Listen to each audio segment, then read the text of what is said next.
చెప్పాల్సినటువంటి స్వాతంత్రం గురించి మనం మాట్లాడాలని అనుకుంటే బైబిల్ గ్రంథం మొత్తంకు ఉన్నటువంటి ఒకే ఒక్క ఫిలాసఫీ ఏంటి అని అంటే స్వాతంత్రం. అది మాత్రమే బైబిల్ ఫిలాసఫీ.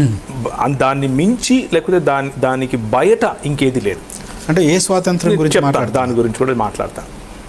సో యేసుక్రీస్తు ఒక మాట అన్నాడు, నేనే మార్గమును సత్యమును జీవమును అని అన్నాడు.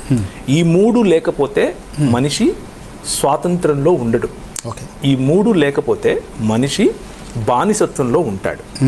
బానిసత్వం నుంచి బయటికి రావటానికి ఆయన మార్గం.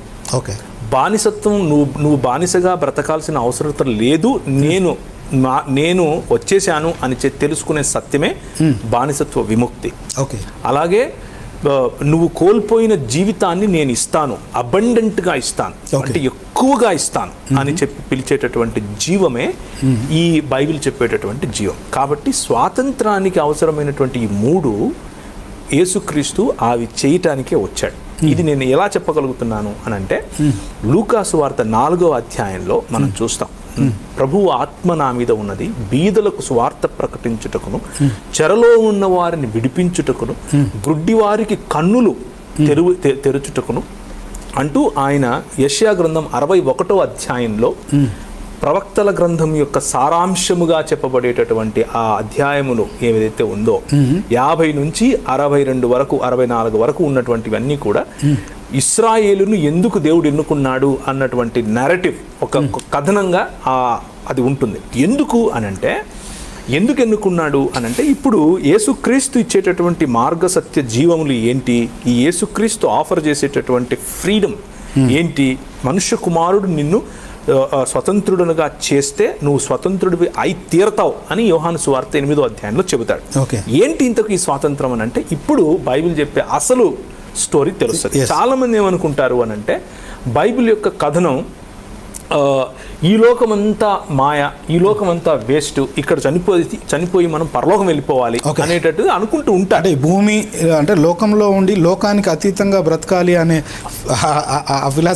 ఆ ఫిలాసఫీ నిజానికి లోకంలో మనం ఉంటాము, లోకానికి అతీతంగా కాదు, లోకంలోనే ప్రజలతో మమేకమై బ్రతకాలి అని బైబిల్ చెప్పే ఫిలాసఫీ. అది చెప్పింది ప్లేటో. మీరు ఏదైతే అంటున్నారో అది ప్లేటో చెప్పాడు, ప్లూటార్క్ అని ఆయన చెప్పాడు. అది పౌలు చెప్పలేదు. సో కొంచెం మిస్కన్సెప్షన్ ఉంది. అందుకనే ఈ పుస్తకం దేవుని రాజ్యం అనే పుస్తకం నేను రాశాను, మీకు బహుకరించాలనుకుంటున్నాను. కొద్దిసేపు తర్వాత నేను మీకు బహుకరిస్తాను. ఇప్పుడు సో బేసిక్గా బైబిల్ చెప్పేటటువంటి స్వాతంత్రం ఏమిటి అని అంటే దేవుడు ఉన్నాడు, దేవుడు సృష్టి చేశాడు. ఈ సృష్టిని హెవెన్ అండ్ ఎర్త్ టుగెదర్, ఆ భూమి ఆకాశములను చేశాడు. ఎందుకు ఆయన చేశాడు అలా అంటే దేవుడు వచ్చి మనుషులతో ఆయన నివాసం ఉండాలి అని ఆశపడ్డాడు. అది దేవునికి ఉన్నటువంటి కోరిక, ఇచ్ఛ. మనుషులు స్వతంత్రులుగా ఉంటూ నన్ను ఆరాధించాలి, స్వతంత్రులుగా ఉంటూ నాకు సామంతరాజులుగా ఉండాలి అని కోరుకున్నాడు. మనుషులకు అధికారం ఇచ్చాడు, మనుషులకు తన స్వరూపాన్ని ఇచ్చాడు, తన పోలికనిచ్చాడు. మనుషులకు ఆయన చెప్పేటటువంటి నిర్వచనాలు, సంబంధాల గురించి, అలాగే సృష్టి గురించి, పశుపక్షాదుల పైన, అన్నిటిపైన ఒక చక్కటి నిర్వచనం మీరు ఇవ్వండి అని చెప్పి వారికి అధికారం ఇచ్చి వారిని ఫలించమన్నాడు, విస్తరించమన్నాడు, భూమిని నిండించమన్నాడు, దాన్ని ఏలమన్నాడు. కానీ మనుషుడు ఏం చేశాడు అంటే ఈ జీవాధిపతి అయిన దేవుని యొక్క సామంతుడిగా, లేకపోతే ఆయన యొక్క ఇమేజ్ బేరర్గా, ఆయన యొక్క స్వరూపమును మరియు పోలికను తీసుకుని నడవాల్సినటువంటి బాధ్యతను విస్మరించి ఆయన వంటి వాడిని అవుతాను అని అనుకున్నాడు. నేను అంటే స్వేచ్ఛ అయిన యథేచ్ఛవర్తన కాదు అని తెలుగులో ఒక పద్యం ఉంటుంది.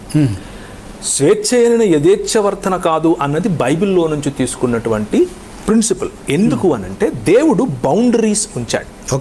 బౌండరీస్ ఉంచి ఇందులో నువ్వు రాజ్యం చేయి అన్నాడు. మనిషి ఏమన్నాడు అని అంటే నాకు బౌండరీస్ వద్దు, నేను డిసైడ్ చేస్తాను నేనేం చేస్తాను అని అన్నాడు. దాన్నే బైబిల్ అంటోంది మరణం అని, దాన్నే బైబిల్ అంటోంది పాపం అని, దాన్నే బైబిల్ అంటోంది చెర లేకపోతే బానిసత్వం అని. పాపము చేయు ప్రతివాడు పాపమునకు బానిస అయి ఉన్నాడు అని దేవుని వాక్యం చెప్తుంది. Okay. ఏంటి ఆ పాపం అని అంటే సిగరెట్ తాగడం, బీడి తాగడం, టీవీ చూడడం అని మనం అనుకుంటూ ఉంటాం. ఇవన్నీ కూడా పాపం యొక్క పర్యవసానాలు. Okay. అసలు పాపం ఏమిటి అని అంటే, దేవుడు ఉన్నాడు, ఆయన అధికారం కాకుండా నాకు నేను దేవుడిని అవుతాను అనుకోవడం, ఓకే, నాకు నేను నిర్ణయించుకుంటాను అనుకోవడం, నేను డిసైడ్ చేస్తానని అనుకోవడం, ఆజ్ఞాతిక్రమమే ఆజ్ఞాతిక్రమం. ఏంటి ఆజ్ఞ అంటే, దేవుడు తనకు సామంతుడిగా ఉండమన్నాడు, Okay. నువ్వేంటి నాకు నేనే ఉంటాను అంటున్నాను.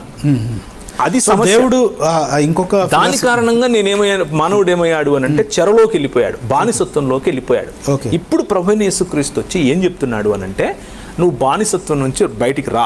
ఓకే, ఎలా బయటకు వస్తావు అని అంటే, నేను ఏ విధంగా అయితే ఒక నిజమైన మానవుడిగా బ్రతికి చూపించానో అలా నువ్వు బ్రతుకుతావు. నువ్వు బ్రతికినప్పుడు ఎందుకు ఆ ఫ్రీడమ్ నీకు అనంటే, పాపమును జయించటానికి, ఈ లోకమును జయించటానికి, ఇక్కడ ఉన్నటువంటి ప్రజలకు ఉపయోగపడటానికి, ఇక్కడ నాకు పరిచర్య చేయటానికి, నా సేవకుడుగా మారటానికి, ఇక్కడ పెత్తనం చేయటానికి స్వాతంత్రం కాదు. ఓకే, స్వాతంత్రం దేనికి అంటే సేవ చేయటానికి. ఓకే, అందుకనే ఆయన స్వయంగా తన పైంగి విప్పాడు, స్వయంగా ఒక బేసిన్లో నీళ్లు తీసుకుని తన అనుయాయులకు, తన శిష్యుల దగ్గరకు వచ్చి నీ కాళ్ళు కడగమంటావా అని అడుగుతున్నాడు. Okay, this is the definition of freedom that Bible gives. Bible ఇచ్చేటటువంటి నిర్వచనం ఇది. ఏంటంటే, దేవుని జీవాధిపతి అయిన దేవుడి నుంచి పక్కకి వెళ్ళిపోయినటువంటి మానవ సమాజం తిరిగి జీవాధిపతి అయిన దేవునితో కనెక్ట్ అవ్వటం. ఆ కనెక్ట్ అవ్వటానికి మార్గం యేసు. ఆ కనెక్ట్ అవడానికి తెలుసుకోవాల్సిన సత్యం యేసు. కనెక్ట్ అయితే వచ్చే జీవం యేసు. అందుకు మార్గ సత్య జీవములు పునాదులు అవుతాయి. ఆ పునాదుల మీద నిలబడిన ప్రతి ఒక్కరూ కూడా తిరిగి జీవిస్తారు, చనిపోయినా జీవిస్తారు, ఎప్పటికీ జీవిస్తారు, నిత్యము జీవిస్తారు. ఇది బైబిల్ చెప్పేటటువంటి మొత్తం, బైబిల్లో ఉన్నటువంటి సమస్త దాని ఏమంటారు నరేటివ్, ఒక కథనం ఉంటుంది కదా, ఒక నుంచి లాస్ట్ వరకు. ఇదే, ఇంతకు మించి బైబిల్లో మిగిలినవన్నీ కూడా పెరిఫెరల్స్. అంటే దీని చుట్టూ ఉన్నటువంటి చిన్న చిన్న కాన్సెప్ట్స్. మేజర్ కాన్సెప్ట్ ఏంటి అంటే, మనిషి పాపపు బంధనంలోనికి లేదా పాప బానిసత్వంలోనికి వెళ్ళాడు. ఆ మనిషిని విడిపించటానికి మనిషి వెళ్ళటం కారణం చేత సృష్టి కూడా అదే మూలుగులో ఉంది. సృష్టిని, మనిషిని యావత్తును కూడా విడిపించటానికి ప్రభువైన యేసు క్రీస్తు వచ్చాడు. ఆయన మనకు స్వచ్ఛమైన ఫ్రీడమ్ ఇస్తాడు. అయితే బైబిల్ చెప్పేటటువంటి ఈ కాన్సెప్ట్లో అతి ప్రధానమైన అంశం ఏమిటి అని అంటే, స్వాతంత్రం అంటేనే స్లేవరీ. అదేంటి స్వాతంత్రం అంటే బానిసత్వం ఎలా అవుతుంది అన్న ప్రశ్న మనకు రావచ్చు. మనిషి తనకు తాను బానిసగా కాకుండా, తను నిర్మించుకున్న ఈ లోక మర్యాదకు బానిసగా కాకుండా, దేవుని అనుయాయునిగా, దేవుని యొక్క సామంతునిగా బ్రతకటమే నిజమైన స్వాతంత్రం అని బైబిల్ చెప్తుంది. So this is the concept of Bible. Right.